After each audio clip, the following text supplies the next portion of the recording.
Assalamualaikum warahmatullahi wabarakatuh. Pada kesempatan kali ini saya akan memberikan tips bagaimana caranya mencari data-data yang ada di ERDKK, nama-nama yang ada di ERDKK yang belum pernah melakukan penebusan pupuk baik menggunakan kartu tani atau manual. Nah, di lapangan saat ini kita sedang mengolah data itu, namun kebayang kalau misalkan data yang kita cari adalah dari transaksi bulan Januari hingga sekarang bulan Juli, Agustus. Banyak data yang sudah masuk, sudah terinput, dan data ERDKK pun mungkin lebih dari ratusan petani. Nah, itu kita sangat kesulitan banget untuk mencari nama-nama petani yang belum pernah melakukan transaksi baik manual maupun kartu tani. Nah, pada kesempatan kali ini saya akan memberikan bagaimana mempercepat untuk mencari nama-nama petani yang ada di ERDKK yang belum pernah melakukan penebusan pupuk menggunakan kartu tani ataupun manual. Oke, baik, saya akan demokan. Di sini ada kolom RDKK dan di sini ada kolom kartu tani manual, artinya ini kolom penjualan manual atau kartu tani. Nah, anggap saja di sini adalah data RDKK teman-teman. Nanti teman-teman bisa memasukkan data RDKK di kolom ini. Nah, anggap saja saya akan mencatat nama-nama RDKK-nya. Misalkan di sini ada nama Andi, Anjar, misalkan di sini Dian, Alvar, misalkan Agisna, Hilal. Oke. Ini adalah data-data ERDKK-nya. Teman-teman bisa melakukan copy paste ya data yang ERDKK-nya di sini. Nah, kemudian teman-teman juga mengcopy paste data kartu transaksi kartu tani dan manual di sini. Anggap saja misalkan di kartu tani manual ada penjualan atau ada transaksi pembelian pupuk dari nama-nama yang ada di ERDKK ini. Misalkan ada pembelian dari Anjar, misalkan Alvar lagi, ada beli lagi, misalkan di ini misalkan transaksi bulan Januari ya. Ini cuma demo saja sedikit datanya biar nggak pusing teman-teman. Misalkan di sini di bulan Februari Alvar beli lagi pupuk, misalkan Alvar beli pupuk. Terus di sini misalkan nama Agisna, terus nama Hilal,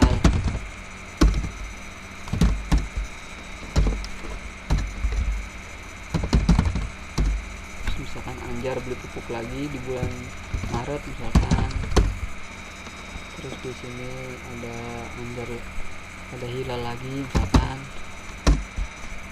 sini Hilal lagi misalkan beli pupuk. Nah, kenapa ini saya gunakan huruf besar, ada yang kecil gitu? Karena rumus yang saya gunakan di sini adalah rumus yang tidak case sensitif, artinya tidak mengacu, tidak melihat huruf besar atau kecil. Nah, di sini akan dibaca sesuai dengan ejaan. Seandainya ejaannya sama, maka dianggap sama, tidak mengacu pada besar kecilnya huruf yang ada di kolom ini. Karena kan ketika kita mengambil data dari kartu tani, biasanya hurufnya kapital semua ya, dan kalau yang ada di Tabubers itu ada yang huruf kapital, ada yang huruf kecil.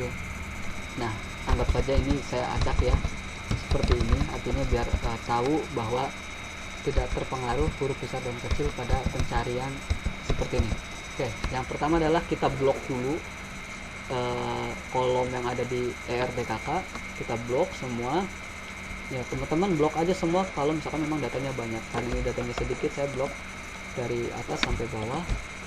Nah, di sini ada menu conditional format, kita pilih yang ada tanda panahnya di bawah, kita pilih. Di sini ada new rules. Oke, di sini kita pilih yang paling bawah, terus kita masukin rumusnya sama dengan count if dalam kurung data transaksi, masukkan ini adalah data transaksinya manual atau KTI, teman-teman copy di sini. Nah, ini saya tarik ya dari atas sampai ke bawah sampai habis. Kalau teman-teman banyak datanya, terus saja sampai habis. Karena datanya sedikit, saya ambil dari atas sampai bawah, selesai dari sini. Nah, habis itu titik koma. Nah, ini karena settingan dalam komputer saya adalah bahasa Indonesia, makanya menggunakan titik koma. Tapi teman-teman kalau settingannya menggunakan bahasa Inggris, menggunakan koma. Nah, ini karena Indonesia, saya pakai titik koma. Lalu saya ambil data dari kolom RDKK. Nah, di sini ada $A, $2. Nah, kita hapus biar menjadi $A2. $A2. Oke. Tutup kurung sama dengan 0. Ini artinya apa? Saya akan mengecek data yang ada di kolom ERDKK yang nilainya 0. Artinya nilainya tidak ada, artinya belum pernah ada pada kolom manual di sini. Ini saya baca, ini saya menghitung count if, saya menghitung semua data yang ada di kolom KTI manual yang ini ya teman-teman, yang ini kolom manual. Terus kemudian saya cek data yang ada di RDKK yang 0, yang belum pernah muncul datanya pada kolom ini, pada kolom penjualan kartu tani atau manual. Nah, biar kita bisa melihat perubahannya, kita di sini masukin warna. Nah, misalkan kita kasih warna merah. Oke. Kemudian kita klik OK. Oke, inilah hasilnya. Berarti dengan demikian nama Andi dan Anjar ini belum pernah melakukan transaksi menggunakan kartu tani, baik kartu tani maupun manual. Di sini kan nggak ada ya nama Andi sama Dian. Sini nggak ada. Anjar, Alvar, Agisna, Hilal, Anjar, Hilal. Nah, dengan demikian pekerjaan teman-teman untuk mencari data-data yang belum pernah melakukan pembelian dengan mudah, dengan sekali klik langsung muncul. Nah, misalkan kita ingin memberikan warna kepada nama-nama yang sudah ada di yang sudah pernah melakukan pembelian, ya kita bisa lakukan cara yang tadi. Kita blok semua yang ada di ERDKK, kita ke conditional formatting. Nah, kita new rules lagi, pilih yang paling bawah use all formal, kita masukin lagi sama dengan count if dalam kurung ya. Kita ambil data yang mau kita jadikan acuan, lalu titik koma, kita cek data yang ada di ERDKK datanya. Di sini kita buang dolar yang keduanya menjadi $A2, tutup kurung. Di sini bukan sama dengan 0 lagi, karena kalau sama dengan 0 artinya mencari data yang belum muncul di kolom manual. Nah, kita memberi operator pembandingnya dengan lebih besar sama dengan 1. Artinya nama-nama yang ada di ERDKK ini pernah melakukan pembelian lebih besar sama dengan 1, artinya pernah 1 kali atau lebih dari 1 kali. Oke, kita klik format lagi biar bisa melihat perubahannya.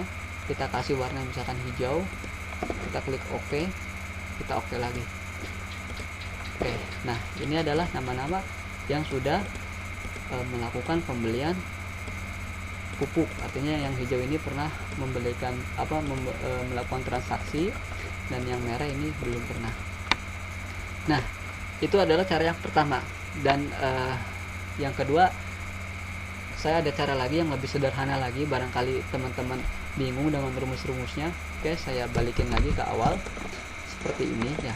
Nah, kita bisa menggunakan cara yang lebih praktis lagi dengan cara memblok semua data yang ada di RDKK dan apa yang ada di kolom RDKK dan kartu tani. Kita blok semua, kita pilih condition format. Nah, di sini ada highlight cell. Nah, kita pilih yang duplicate value. Nah, langsung kelihatan kan perbedaannya. Nah, kita pilih yang only queue. Only queue artinya adalah data yang belum pernah muncul di kolom kartu tani. Nah, ini adalah data Andi dan Dian. Diklik OK. Nah, di sini adalah berapa Andi dan Dian belum pernah ada transaksi. Nah, misalkan kita mau ngasih warna lagi nih ke nama yang ada di RDKK yang pernah melakukan pembelian di kolom kartu tani atau manual. Oke, kita blok semua, kita balik lagi ke conditional format, highlight. Nah, di sini duplikat value. Nah, kita pilihnya yang duplikat, artinya data yang ada di ERDKK itu pernah melakukan pembelian.